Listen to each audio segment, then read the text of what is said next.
அஸ்ஸலாமு அலைக்கும் வரஹமத்துல்லாஹி வபரகாத்துஹு. அர்-ரஹீக் அல்-மக்தூம் பகுதி 51. இணை வைப்பவர்கள் வருவதற்குள் பத்ர் மைதானத்திற்கு அருகில் உள்ள நீர்நிலைகளுக்கு நாம் சென்றுவிட வேண்டும் என்பதற்காக நபி ஸல்லல்லாஹு அலைஹி வஸல்லம் அவர்கள் தனது படையை அழைத்துக் கொண்டு சென்றார்கள்.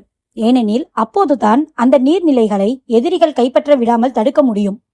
அல்லாஹுவின் அருளால் இசா நேரத்தில் பத்ரின் நீர்நிலைகளில் ஓர் நீர்நிலைக்கு அருகில் நபி ஸல்லல்லாஹு அலைஹி வஸல்லம் அவர்கள் வந்திறங்கினார்கள். அப்போது போர் தந்திரங்களை நன்கு அறிந்த இராணுவ நிபுணர் அல் ஹுபாப் இப்னு முன்திர் ரலியல்லாஹு அன்ஹு எழுந்து, அல்லாஹ்வின் தூதரே, இந்த இடத்தில் நீங்கள் தங்கியதை பற்றி எனக்கு கூறுங்கள். நாம் இவ்விடத்தை விட்டு முந்தவோ அல்லது பிந்தவோ கூடாது என அல்லாஹ் முடிவு செய்த இடமா இது, அல்லது இது உங்கள் சார்பான யோசனையும் போர் தந்திரமுமா என்று கேட்டார். அதற்கு நபி ஸல்லல்லாஹு அலைஹி வஸல்லம் அவர்கள், இல்லை, இது ஒரு யோசனையும் போர் தந்திரமும் தான் என்றார்கள். அதற்கவர், அல்லாஹுவின் தூதரே, இது தங்குவதற்குரிய இடமல்ல. நீங்கள் மக்களை அழைத்து கொண்டு புறப்படுங்கள். நாம் குறைசிகளுக்கு மிக அருகில் உள்ள நீர்நிலைக்கு சென்று தங்குவோம். பின்பு மற்ற அனைத்து நீர்நிலைகளையும் நாம் அழைத்து விடுவோம். மேலும் ஒரு நீர் தடாகத்தை ஏற்படுத்தி அதை தண்ணீரால் நிரப்பி விடுவோம். நாளை போர் நடக்கும் போது நாம் குடிப்பதற்கு தண்ணீர் இருக்கும், அவர்கள் குடிப்பதற்கு தண்ணீர் இருக்காது என்றார். நபி ஸல்லல்லாஹு அலைஹி வஸல்லம் அந்த யோசனையை ஏற்றுக்கொண்டு, நிச்சயம் நீர் நல்ல யோசனை கூறினீர் என்றார்கள். உடனே நபி ஸல்லல்லாஹு அலைஹி வஸல்லம் அவர்கள் தங்களது படையை அழைத்து கொண்டு எதிரிகளுக்கு சமீபமான உள்ள நீர்நிலைகளுக்கு அருகில் வந்திறங்கினார்கள். அந்நேரம் இரவின் பெரும் பகுதி கழித்திருந்தது. பின்பு தங்களுக்கு சிறிய சிறிய நீர் தடாகங்கள் சிலவற்றை அங்கு கட்டிக்கொண்டு மற்ற அனைத்து கிணறுகளையும் அழித்து விட்டார்கள். முஸ்லிம்கள் அந்த கிணற்றுக்கு அருகில் தங்கிய போது சஅத் இப்னு முஆத் ரலியல்லாஹு அன்ஹு படையை வழிநடத்துவதற்காக, நாங்கள் தங்களுக்கென பாதுகாப்பான ஒரு தனி இருப்பிடத்தை ஏற்படுத்துகிறோம். அப்போதுதான் அங்கிருந்து அவசர நடவடிக்கைகள் எடுக்க முடியும். வெற்றிக்கு பதிலாக தோல்வி ஏற்பட்டாலும் அதற்குரிய சரியான திட்டத்தை நீங்கள் தீட்ட முடியும் என்று நபி ஸல்லல்லாஹு அலைஹி வஸல்லம் அவர்களிடம் ஆலோசனை கூறினார்கள். இதோ அவரது ஆலோசனை, அவர் கூற கேட்போம். அல்லாஹுவின் தூதரே, நாங்கள் உங்களுக்காக உயரமான ஒரு பரணி வீட்டை கட்டுகிறோம். அதில் நீங்கள் தங்கிக் கொள்ளுங்கள். உங்களுக்கு தேவையான வாகனங்களையும் அதற்கருகில் ஏற்பாடு செய்கிறோம். பின்பு நாளை எதிரிகளை நாங்கள் சந்திக்கும் போது அல்லாஹ் நம்மை மிகைத்து வைத்தால், நமக்கு வெற்றி அளித்தால், அது நாம் விரும்பியவாறே நடந்ததாக இருக்கட்டும். இல்லை, அதற்கு மாற்றாக ஏதாவது நடந்தால் நீங்கள் இந்த வாகனத்தில் அமர்ந்து எங்களுக்கு பின்னுள்ள எங்களது கூட்டத்தினரிடம் சேர்ந்து கொள்ளலாம். அல்லாஹுவின் தூதரே, இன்னும் பலர் இங்கு வரவில்லை. எங்களை விட அவர்கள் உங்களை அதிகம் நேசிக்கக்கூடியவர்கள். நீங்கள் போரை சந்திப்பீர்கள் என்று அவர்களுக்கு தெரிந்திருந்தால் உங்களை விட்டு ஒரு காலமும் அவர்கள் பின்தங்கியிருக்க மாட்டார்கள். அவர்களிடம் நீங்கள் சென்றால் அவர்கள் மூலம் அல்லாஹு உங்களை பாதுகாப்பான். அவர்கள் உங்களிடம் உண்மையுடன் நடந்து உங்களுக்கு ஆதரவாக போரும் புரிவார்கள். இவ்வாறு சஅத் ரலியல்லாஹு அன்ஹு அவர்கள் தங்களின் சிறந்த ஆலோசனையை நபி ஸல்லல்லாஹு அலைஹி வஸல்லம் அவர்களுக்கு முன் வைத்தார். சஅத் ரலியல்லாஹு அன்ஹு அவர்களின் இந்த யோசனையை நபி ஸல்லல்லாஹு அலைஹி வஸல்லம் அவர்கள் கேட்டு அவரை புகழ்ந்து அவருக்காக பிரார்த்தனையும் செய்தார்கள். முஸ்லிம்கள் போர் மைதானத்திற்கு வடகிழக்கில் இருந்த உயரமான ஒரு திட்டின் மீது பரணி வீட்டை அதில் இருந்து கொண்டு போர் மைதானத்தை பார்க்கும்படியாக அமைத்தார்கள். மேலும் நபி ஸல்லல்லாஹு அலைஹி வஸல்லம் அவர்களை சுற்றி பாதுகாப்பிற்காக சஅத் இப்னு முஆத் ரலியல்லாஹு அன்ஹு தலைமையில் சில அன்சாரி வாலிபர்களின் குழு ஒன்று தேர்வு செய்யப்பட்டது.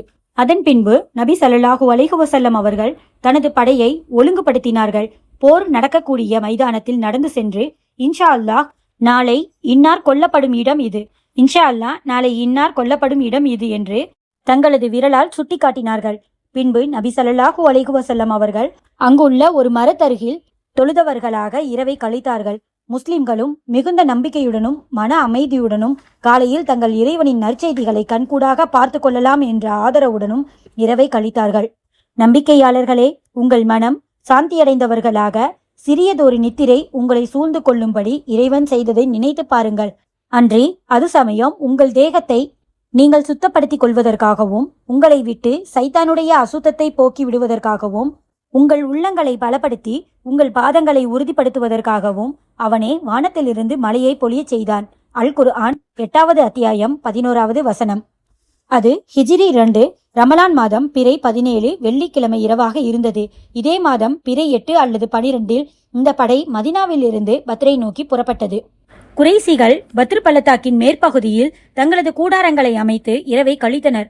காலை விடிந்தவுடன் தங்களது படைகளுடன் பத்ர் பள்ளத்தாக்கு கருகில் உள்ள மணல் மூட்டைக்கருகில் வந்தனர். அவர்களில் சிலர் நபி ஸல்லல்லாஹு அலைஹி வஸல்லம் அவர்கள் ஏற்படுத்தி இருந்த நீர் தடாகத்தில் நீர் அருந்த வந்தனர். அப்போது நபி ஸல்லல்லாஹு அலைஹி வஸல்லம் அவர்கள் தோழர்களிடம் அவர்களை விட்டு விடுங்கள் என்றார்கள். அவர்களில் யாரெல்லாம் நீர் அருந்தினார்களோ அவர்கள் அனைவரும் போரில் கொல்லப்பட்டனர். ஆனால் அக்கீம் இப்னு சாமை தவிர. இவர் போரில் கொல்லப்படவில்லை. பிறகு இவர் இஸ்லாமை ஏற்று சிறந்த முஸ்லீமாக விளங்கினார். அவர் சத்தியம் செய்ய அவசியம் ஏற்பட்டால் பத்ரு போரில் என்னை காப்பாற்றியவன் மீது சத்தியமாக என்று கூறுவார். அதாவது தன்னுடன் நீர் அருந்திய அனைவரும் கொல்லப்பட்டுவிட தான் மட்டும் அல்லாஹுவின் அருளால் தப்பித்ததை நினைத்து இவ்வாறு கூறுவார். குறைசிகள் சூழ்நிலைகளை பார்த்து சற்று நிம்மதியடைந்து பிறகு உமைர் இப்னு வஹ்ப் ஜுமையை முஸ்லிம்களின் பலத்தை அறிந்து வர அனுப்பினர். உமைர் தனது குதிரையில் முஸ்லிம் இராணுவத்தை நோட்டமிட்டு குறைசிகளிடம் திரும்பி அவர்கள் ஏறக்குறைய 300 நபர்கள் இருக்கலாம். இருப்பினும் எனக்கு அவகாசம் கொடுங்கள். நான் வேறு எங்காவது படை மறைந்திருக்கிறதா அல்லது அவர்களுக்கு உதவிக்காக வேறு படை ஏதும் வருகிறதா என பார்த்து வருகிறேன் என்றார். பத்ரு பள்ளத்தாக்கில் மிக நீண்ட தூரம் நோட்டமிட்டும் எதையும் பார்க்காததால் குறைசிகளிடம் திரும்பி நான் எதையும் பார்க்கவில்லை. ஆனால் குறைசி கூட்டமே, மரணங்களை சுமந்து வரும் சோதனைகள் என் கண் முன் தெரிகின்றன. மதினாவின் ஒட்டகங்கள் வெறும் மரணத்தை தான் சுமந்து வந்திருக்கின்றன. வந்திருக்கும் கூட்டத்திற்கு வாளை தவிர வேறெந்த பாதுகாப்பும் இல்லை.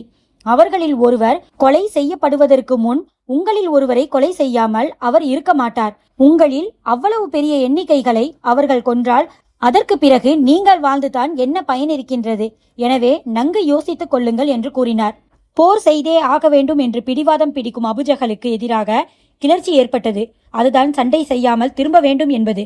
ஹக்கீம் இப்னு ஹிஷாம் இதற்காக மக்களுக்கிடையே முயற்சித்தார். அவர் உத்பா இப்னு ரபிஆவை சந்தித்து, உத்பாவே, நின் குறைசிகளில் பெரியவரும் தலைவரும் ஆவீர். உங்களின் சொல்லுக்கு குறைசியர் கட்டுப்படுவர். காலங்காலமாக உமக்கு நற்புகளை தரும் ஒரு விஷயத்தை நான் சொல்லட்டுமா என்றார். அதற்கு உத்பா, நீங்கள் என்ன சொல்ல வருகிறீர்கள் ஹக்கீமே என்றார். ஹக்கீம், நீர் மக்களை அழைத்து கொண்டு திரும்பிவிடும். ஹையா நக்லாவில் கொல்லப்பட்ட உமது நண்பர் அம்ர் இப்னு ஹல் ரமியின் விஷயத்திற்கு நீ பொறுப்பெடுத்துக்கொள் என்று கூறினார். இதற்கு நான் அவ்வாறே செய்கிறேன். எனக்கு நீ ஜாமீனாக இரு. அம்ர் என்னுடைய நண்பர்தான். எனவே அவருடைய கொலை குற்ற பரிகாரத்தையும் அவருக்கு ஏற்பட்ட பொருள் சேதத்தையும் நான் கொடுத்து விடுகிறேன் என்று உத்பா கூறினார். பின்பு நீர் அபுஜஹலிடம் சென்று இது விஷயமாக பேசி வாரும். ஏனெனில் நிச்சயமாக அவனை தவிர வேறு எவரும் மக்களுக்கு மத்தியில் பிளவு உண்டாக்க மாட்டார்கள் என உத்பா ஹக்கீமிடம் கூறினார். பின்பு உத்பா மக்களுக்கு மத்தியில் பேச்சுவார்த்தை நடத்தினார். இன்ஷா அல்லாஹ் இதனுடைய தொடர்ச்சியை அடுத்த பகுதியில பார்க்கலாம். வாஹிரு தௌவானா அனில் ஹம்துலில்லாஹி ரபில் ஆலமீன். அஸ்ஸலாமு அலைக்கும் வரஹ்மத்துல்லாஹி வபரகாத்துஹு.